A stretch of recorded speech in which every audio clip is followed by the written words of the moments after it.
rooms. Where are we going? CalStateLA hydrogen station. Nice.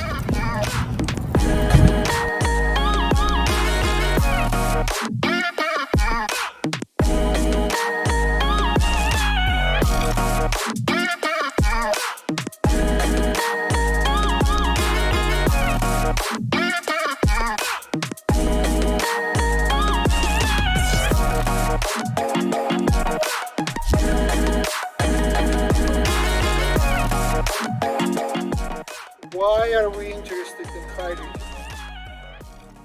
First issue is climate change, and continuous use of fossil fuels is creating the climate change. So if you think about gas and oil, it is sun's energy that was accumulated over millions of years, and now we are releasing all of that energy in a very short period of time of a few hundred years. Fossil fuels being burned, CO2 is released, energy is released, so thermal energy is released, and then CO2 creates so-called greenhouse effect, a glass or a plastic enclosure over a plant. And the sun energy comes in, gets absorbed, released, and when it's released back, it gets trapped by glass or plastic, and that creates a hot climate inside. So it's a greenhouse effect.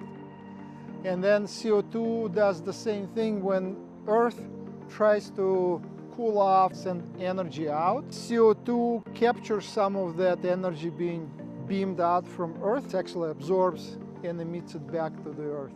And so slightly, little by little, Earth gets warmer because of that effect of more CO2.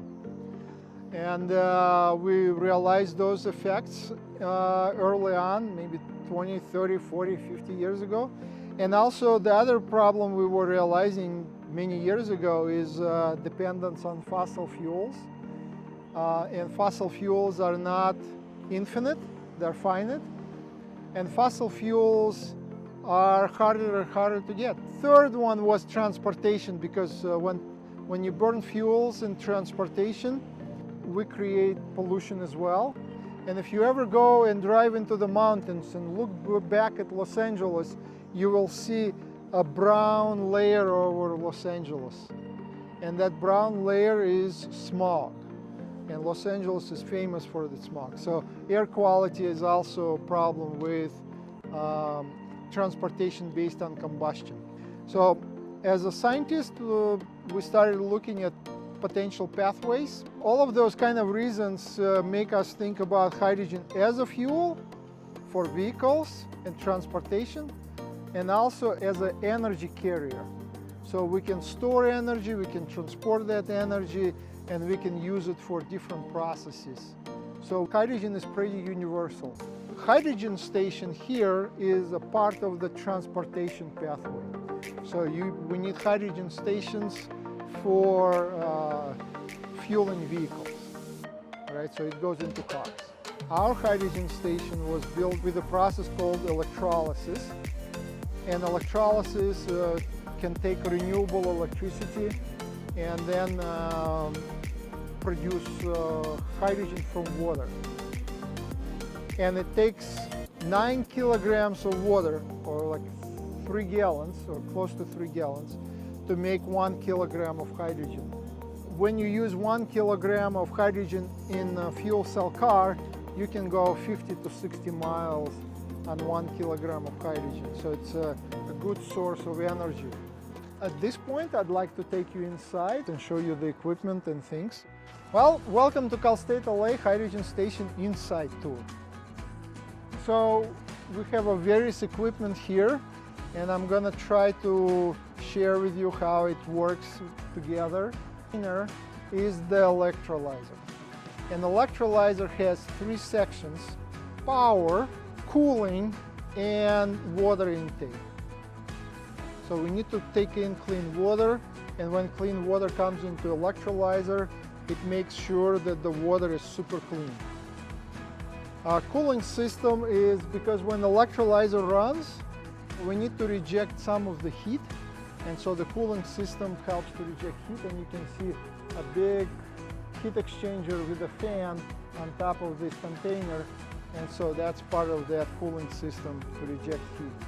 And the power is that fuel cells, batteries, and electrolyzers work on a so-called direct current.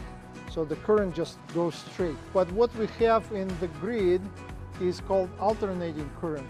So electrons go this way, this way, this way, and it's a 60 hertz. So it's a 60 times it goes forth and back, 60 cycles.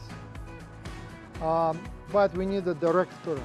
And so the converter there will convert from alternating current into the direct current.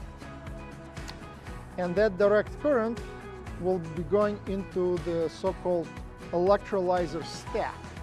So it's kind of like a bunch of cells arranged together, and we call it a stack.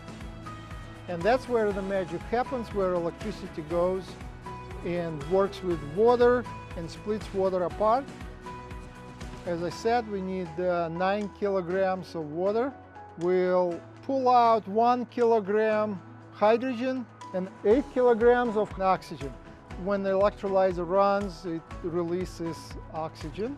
It gets vented through that second T, and then hydrogen in a small tube. There is like a small tube on the other side that comes out and goes into this unit. It's called low pressure compressor. We usually compress hydrogen to 400 bar, 400 atmospheres, and then it goes into the storage tanks. And each of these storage tanks is 20 kilograms. So altogether we produce and can store 60 kilograms every day. So the first story I was telling you is about making hydrogen and putting it into storage.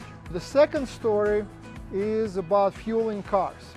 The way fueling starts, one of these tanks will open and start flowing of hydrogen. Once the pressure in the vehicle and the tank more or less equal, then you see these two blue compressors will start pumping hydrogen to higher and higher pressure. So they will be taking hydrogen from these tanks and put it into vehicles. And then we need one more thing. You can see this box, which is called hydrogen chiller. And so the cooler we make hydrogen, the faster we can put hydrogen into the cars. So it's one of the requirements of thermodynamic processes, that when we are compressing hydrogen into the car, hydrogen gets hot there, and we don't want those tanks to be hot because it kind of will affect their strength. And so this chiller works at minus 20 degrees Celsius. Technically it looks like a general gas pump. So if anyone ever fueled the car, it looks very generic. I really hope to get a dispenser of the future, something that looks like a rocket ship, you know, like. And we ended up with a plain-looking gas station dispenser. So that part of my dream did not realize, but it is a dispenser, and you can fuel vehicles. It's the same procedure. You put in your card, you punch in the code, you connect the nozzle, and it just goes in. Very normal, just like you attach, lock, and proceed with the payment, and then raise the bar, and that's it. And it works, and it starts the fueling. Well, it will tell you ready to fuel. Then you go with this, and it starts. Other than that, it's very plain process. Then you wait a few minutes, and then fueling is done. And that's the advantage, one of the advantages of hydrogen vehicles, that the fueling can be accomplished in a few minutes versus waiting with the electric car for a long time. One more detail, if you guys look at that ring, it's like a receiver on the TV. So if you imagine this is the TV and the car is a remote. So when you attach, there will be like a little plastic thing that works like a remote. So it sends signals, and we call it a communication protocol. So then the car talks to the station station doesn't talk to the car, but the car talks to the station. It sends the signals, right? And it would tell us the pressure inside of the hydrogen tank. It will tell us the temperature inside of the hydrogen tank. And so we can fuel it relatively fast. So we know what's happening inside, we are on the same page, and then it goes nice and fast. And also, if anything goes wrong with the car, if the car thinks something is not right inside of the car, it can also send a abort signal, and then will stop fueling.